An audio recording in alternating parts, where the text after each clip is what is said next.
Hello friends. तो आज हम पढ़ेंगे सोशियोलॉजी, पारंपरिक शहरी योजना की आलोचना है।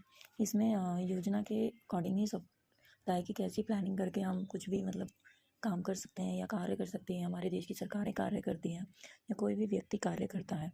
तो इसमें सबसे पहले हमारे पास आया है अर्थशास्त्र के इतिहास में प्लेटो ने अपनी पुस्तक रिपब्लिका में योजना की चर्चा की थी। योजना मतलब प्लानिंग।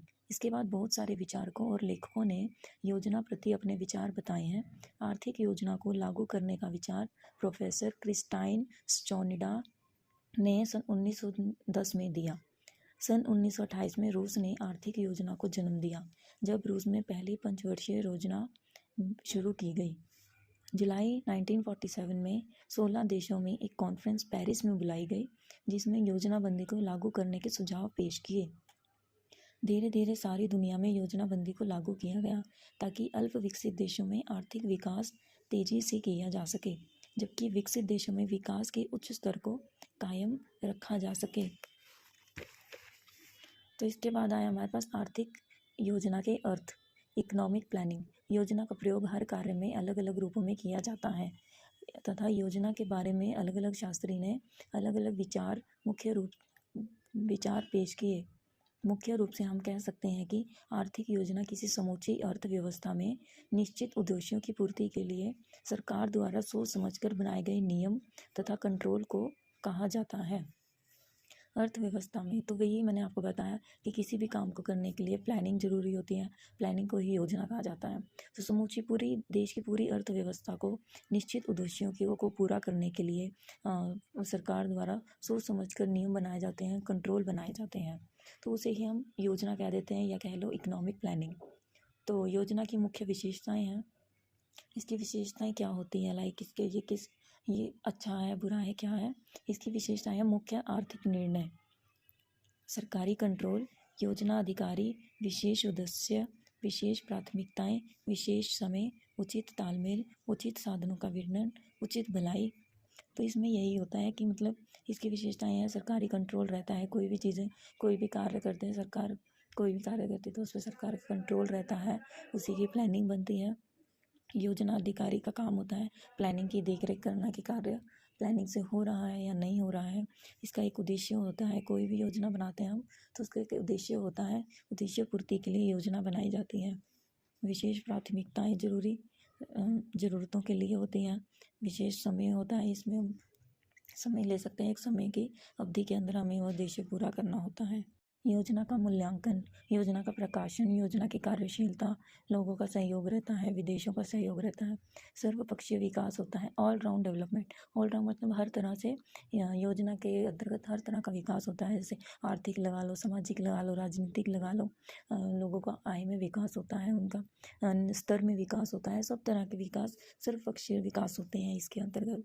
उसके बाद है योजना के उद्देश्य। योजना के उद्देश्य क्या रहते हैं, कहाँ कहाँ योजना का उद्देश्य हमें पड़ता है। जैसे आर्थिक उद्देश्य होता है, आर्थिक उद्देश्य, राजनीतिक उद्देश्य, सामाजिक उद्देश्य, हर चीज़ में हर कोई उद्देश्य पूरा करने के लिए योजना जरूरी होती है। पूर्ण रोजगार, आर्थिक उद्देश्य में आता है पूर्ण रोजगार, सभी को मतलब रोजगार काम दिया जाए जिससे वो अपना परिवार पाल सके या अपना घर चला सके, कमाई कर सके। प्राकृतिक साधनों का उचित प्रयोग, मतलब आर्थिक स्थिति होती है योजना की प्राकृतिक साधनों को उचित प्रयोग कर सके, उसका उद्देश्य पूर्ण कर सके। आर्थिक योजना का उद्देश्य यही होता है कि व्यापारिक चक्रों पर काबू करना, आय धन का बराबर वितरण होता है और पूंजीवादी एकाधारी का अंत होता है, संकटों का हल होता है, तेजी से आर्थिक विकास होता है, आत्मनिर्भरता आती है, आर्थिक स्थिरता आती है, निवेश का उच्च स्तर होता है, उच्च स्तर पर निवेश करते हैं, कीमत स्थिरता होती है। तो ये होते हैं इसके आर्थिक उद्देश्य पूर्ण करने। बाद में है राजनीतिक उद्देश्य।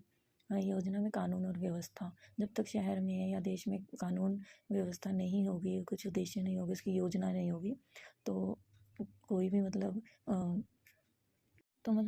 शहर में अशांति फैल सकती है। कानून व्यवस्था के बिना कोई भी कार्य पूर्ण नहीं होता, अशांति फैल सकती है, कोई भी मतलब देश की सुरक्षा में बाधा बन सकता है। देश की सुरक्षा की योजना बनानी होती है। स्थिर सरकार की भी योजना राजनीतिक उद्देश्य की उसमें आती है। सामाजिक उद्देश्य, समाजवाद, सामाजिक समानता, सामाजिक सुरक्षा, अनपढ़ता को दूर रखना और सामाजिक भलाई, ये योजनाएं बनानी होती हैं और सामाजिक उसके अंतर्गत कि जिससे समाज हमारा विकास करे, सामाजिक विकास हो, जिसे इसकी योजनाएं बनानी होती हैं। योजना के पक्ष और विरोध में दलीलें। योजना हम सब के जीवन का एक हिस्सा है। हमारे जीवन में योजना के से पैसे को खर्च किया जाता है। एक व्यापारी योजना बनाकर ही निवेश करता है। इसी तरह देश की सरकार ने भी योजनाओं द्वारा आर्थिक विकास करना होता है। हर एक सरकारी विभाग को फैसला करना पड़ता है कि वो क्या कर रहा है और कितना उत्पादन चाहिए। यही होता है योजना के पक्ष में। तो ये था भी, योजना से सरकार को हर काम करना पड़ता है। योजना के पक्ष में दलीलें, वही योजना की मतलब करना क्यों आवश्यक है। तो उसमें कुछ विचारकों ने अपनी अपनी दलीलें पेश की कि इससे आर्थिक विकास होता है, आर्थिक समानता आती है, आर्थिक सुरक्षा होती है, साधनों का उचित प्रयोग होता है, साधनों की उचित बांट होती है, तालमेल बना रहता है, व्यापारिक चक्रों पर काबू आदि बहुत सी दलीलें हैं जो मतलब उद्देश्यों को पूरा करती हैं। जिससे पता चलता है कि देश में हर कार्य में, सरकार के कार्य में या निजी जीवन में योजना की बहुत आवश्यकताएं हैं। तो इसकी कुछ विरोध जो है हमारे विरोध भी की गई इन दलीलों की कि योजना के बगैर अगर देश चले तो इसमें हमारा संतुलन नहीं होता है। श्रमिकों को स्वतंत्रता नहीं रहती कोई भी, कि मतलब एक ही काम वो कर सकता है जो सरकार काम देगी। कोई भी मनुष्य अपनी मतलब मर्जी से कार्य नहीं कर सकता।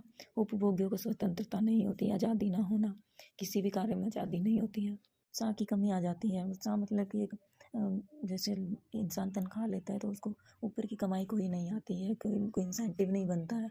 अगर वो कुछ एक्स्ट्रा काम करता है, उसकी सिर्फ जितनी सैलरी है उतना ही वो कमा सकता है।